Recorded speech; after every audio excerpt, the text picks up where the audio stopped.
Hi guys ముందుగా Indian people ఛానల్కి స్వాగతం. అండ్ వీడియో స్టార్ట్ చేసే ముందు నా కంటెంట్ కనుక మీకు నచ్చితే subscribe and like and share చేయండి, తప్పకుండా మర్చిపోకండి. అండ్ వీడియో వచ్చేసి ఒక టాపిక్ని నేను త్రూ డిజిటల్ మీడియా త్రూ చెప్పాలనుకుంటున్నా. అది నేటి అంటే ఇప్పుడు నివసిస్తున్న యూత్ గురించి అయినా, లేకపోతే ఎవరైతే డిజిటల్ మీడియాని ఫాలో అవుతున్న వాళ్ళు అయినా, లేకపోతే రోజు పొద్దున్న లేవగానే రీల్స్ చూసేటోళ్ళు ఉండేటోళ్ళు, ఇలాంటి వాళ్ళు మేబీ రీల్స్ అని వాట్ ఎవర్ డిజిటల్ మీడియాలో ఎక్కువ ఇన్వాల్వ్మెంట్ ఉన్న వాళ్ళ గురించి మాట్లాడదాం అనుకుంటాను నేను. అండ్ ఎందుకు మాట్లాడడానికి ఒక రీజన్ ఉంది. మీరు పూర్తిగా వీడియో చూడండి, మీకు వీడియో అయిపోయేలోపు మీకు అర్థమైపోతుంది దేని గురించి మాట్లాడుతున్నాను అనేది ఖచ్చితంగా తెలుస్తుంది. ఏదో నార్మల్గా చెప్పాలనే ఉద్దేశం ఏం కాదు, ఎవరిని ఉద్దేశించి ముఖ్యంగా అసలే కాదు. నేను మాట్లాడాలనుకున్నది ఇప్పుడున్న యూత్ దేని మీద ఎక్కువ టైం స్పెండ్ చేస్తుంది అండ్ దేని గురించి ఎక్కువగా రీసెర్చ్ చేస్తారు అనే విషయం గురించి మాట్లాడదాం అనుకుంటున్నా. అండ్ అదే నా ఎవరిని హర్ట్ చేయాలని లేకపోతే ఎవరిని ఉద్దేశించి మాత్రం కాదు, తప్పకుండా ఈ విషయం మీద మాట్లాడితే బాగుంటుందేమో అని నేను చాలా రోజుల నుంచి అనుకుంటున్నా. సో అదే విషయం అదే టాపిక్లో మాట్లాడదాం అనుకుంటున్నా. తప్పకుండా నా వీడియో కనుక నచ్చితే, నా కంటెంట్ కనుక నచ్చితే సబ్స్క్రైబ్ చేసుకోవడం మాత్రం మర్చిపోకండి. అండ్ వీడియోలోకి వెళ్ళిపోదాం. సో వీడియో వచ్చేసి నేను గత కొద్ది రోజుల నుంచి కాదు, నాకు కొంచెం మెచ్యూరిటీ వచ్చిన దగ్గర నుంచి, లేకపోతే యూట్యూబ్ లేకపోతే డిజిటల్ మీడియా ప్లాట్ఫామ్ వచ్చిన దగ్గర నుంచి చూస్తున్నాను, నేను కంటిన్యూగా చూసుకుంటూ వస్తున్నాను నేను.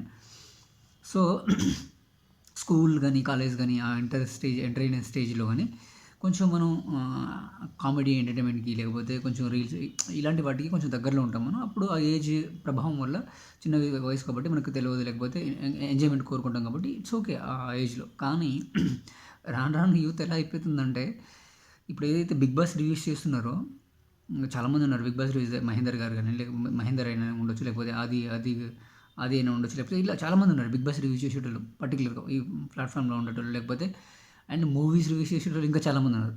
ఇలా రివ్యూస్ యూత్ ఎలా అంటే, వాళ్ళు రివ్యూస్ ఎప్పుడు పెడతారో అప్పుడు వెళ్ళి చూద్దాం, వాళ్ళని ఫాలో అవ్వడం, రివ్యూస్ పెడితే వెళ్ళి చూసి ఆ సినిమా గురించి చెప్తే అది ఎంతవరకు యూజ్ అనేది ఒకసారి ఆలోచించండి బ్రెయిన్కి. అదే ఇప్పుడు సపోజ్గా నేను ఒక సినిమా రివ్యూ పెట్టాను అనుకో, దాన్ని చూసి మీరేం చేస్తారు? వెళ్ళి సినిమా చూస్తారా? యాజ్ ఇట్ ఈస్గా అమౌంట్ విషయంలో లాసే కానీ, అండ్ ఈవెన్ నాలెడ్జ్ విషయంలో ఎంతవరకు యూజ్ అవుతుంది మీకు? నాలెడ్జ్ ఇన్ ద సెన్స్ మన బతికే విషయంలో మన బతుకు శైలిని మార్చే ఛాన్స్ ఉంటుందా మూవీస్ కానీ ఇవి కానీ రివ్యూస్ కానీ? సో అదే చెప్తున్నాం, ముఖ్యంగా యువత ఏ విషయం మీద ఫోకస్ చేస్తే బాగుంటుందో ఆ విషయం మీద ఫోకస్ చేస్తే బాగుంటుంది. ఎందుకంటే నా కన్సర్న్ ఇది. అండ్ ఎందుకంటే నాకు తెలిసిన ఒక ఫ్రెండే, హీఈస్ లైక్ వెన్ రీసెంట్గా ఎక్స్పైర్ అయిపోయారండి. ఫ్రెండ్ అంటే తెలిసిన వ్యక్తి అన్నట్టు. అండ్ విషయం ఏంటిదంటే, ఒక సడన్ ఏజ్ వచ్చేంత వరకు కంటిన్యూగా గేమ్స్ ఆడడం కానీ, లేకపోతే మూవీస్ రివ్యూస్ చూసి టైం స్పెండ్ చేసి ప్రెజర్ ఎక్కువ పెరగడం వల్ల ఇంట్లో ఇప్పుడు దాకా ఏం చేయట్లేదని చెప్పడం వల్ల చనిపోయాడు ఆయన. అదని కాదు నా ఒపీనియన్, ఏదైనా ఉండొచ్చు. చేయాల్సిన ఎందుకంటే బాధ్యతలు పెరిగే కొద్దీ బాధ్యతలు మీదకి వస్తూ ఉంటాయి కాబట్టి చేయాల్సిన టైంలో చేస్తే బాగుంటుంది. అండ్ చేయాల్సిన వాటి మీద ఫోకస్ చేస్తే బాగుంటుంది ముఖ్యంగా. అండ్ రివ్యూస్ చేసే వాళ్ళు కూడా ఒక మంచి విషయాన్ని చెప్తే బాగుంటుంది. నేను అదే చెప్తున్నా. నేను ఇప్పుడు సపోజ్గా ఈరోజు కొందరికైనా తెలిసే విధంలో ఇప్పుడు ఈ 2 రోజుల నుంచి భారీగా వర్షాలు కురుస్తున్నాయి అనుకో, లోతట్టు ప్రాంతాల్లో ప్రజలు చాలా గందరగోళానికి లేకపోతే చనిపోయే ఛాన్సెస్ చాలా ఉంటాయి కాబట్టి వాటి గురించి మాట్లాడండి. లేకపోతే రాష్ట్ర ప్రాంతంలో నివసిస్తున్న వాళ్ళు ఎవరైనా ఈవెన్ ప్రాపర్గా గవర్నమెంట్ నుంచి ఏదైనా అందకపోవడం కానీ, లేకపోతే ఇలాంటి విషయాల గురించి మాట్లాడితే బాగుంటుంది. అండ్ జనాల్ని ఎడ్యుకేట్ చేసి ఇలాంటి కంటెంట్ ఉంటే చెప్తే బాగుంటుంది. బిగ్ బాస్ రివ్యూ చేయడం వల్ల ఉపయోగం ఏంటి? మీకు ఏ ఉపయోగం ఉందో ఒకసారి కమెంట్ వల్ల తెలియజేయండి. నేను అదే అడుగుతున్నా సూటిగా. బిగ్ బాస్ రివ్యూ చేయడం వల్ల ఉపయోగం ఏంటిది? అదే జనాలకి వెళ్ళండి. ఒక పర్సన్ని అంటే ఏమంటారు, ఎంకరేజ్ చేయడం, ఒక పర్సన్ డిజిటల్ మీడియాలో నువ్వు ఇది అని అదని, లేకపోతే నువ్వు ఏదైనా బిగ్ బాస్ రివ్యూ వల్ల వచ్చే ఉపయోగం ఏంటిది ఎవరైనా కమెంట్ చేయండి, నేను తప్పకుండా తెలుసుకుంటాను. బిగ్ బాస్ వల్ల వచ్చే ఒక రివ్యూ చేయడం వల్ల అండ్ ఆ బిగ్ బాస్ని ఫాలో అవడం వల్ల వచ్చే అడ్వాంటేజ్ ఏంది?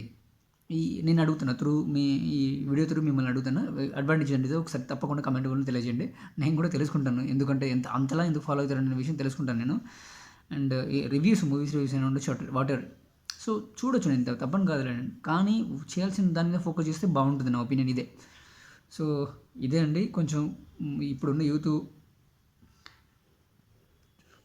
చేయాల్సిన దాని మీద ఫోకస్ చేస్తే ఖచ్చితంగా బాగుంటుంది. ఎందుకంటే వాళ్ళ ఫ్యామిలీ ప్రాబ్లమ్స్ ఉంటుంది, ఫ్యామిలీ ఇన్ ద సెన్స్ వాళ్ళకు ఫ్యామిలీకి అండగా ఉండే విధానంగా what ever, end of the day ఎవరెవరిని కాపాడరు. మన విషయంలో వచ్చేసరికి చాలా స్ట్రగులేషన్ ఉంటుంది. ఆర్ఎల్స్ ఫ్యామిలీ ప్రాబ్లమ్స్‌లో చాలా స్ట్రగులేషన్ ఉంటుంది. అది కరెక్ట్ టైంలో ఫోకస్ చేయాల్సిన దాని మీద ఫోకస్ చేస్తే తర్వాత ఫ్రీ టైంలో కానీ మిగతా టైంలో యాక్టివిటీ టైమ్స్‌లో చూడొచ్చు. ఒకవేళ చూడాలనిపిస్తే ఇంట్రెస్ట్ ఉంటే చూడొచ్చు. సో ఇదే నా కన్సర్న్. తప్పకుండా మీరు చేయాల్సిన దాన్ని ఫోకస్ చేయాల్సిన మీద చేస్తారని అనుకుంటున్నాను నేను. ఈ వీడియో ఎవరిని ఉద్దేశించి మాత్రం అస్సలు కాదు. ఎందుకంటే కొంచెం తెలుసుకుంటారు ఈ విషయం. ఈవెన్ నేనని కాదు, ఎవరైనా చుట్టుపక్కల ఉన్న ఫ్రెండ్స్ కానీ చెప్తే తెలుసుకుంటారు. అలెట్స్ ఈ వీడియో కొంచెం ఇన్ఫర్మేటివ్‌గా ఉంటుందనేది నా ఒపీనియన్. తప్పకుండా మీకు నా వీడియో కానీ, నా కంటెంట్ కానీ నచ్చితే లైక్, సబ్స్క్రైబ్ చేసుకోవడం మాత్రం మర్చిపోకండి.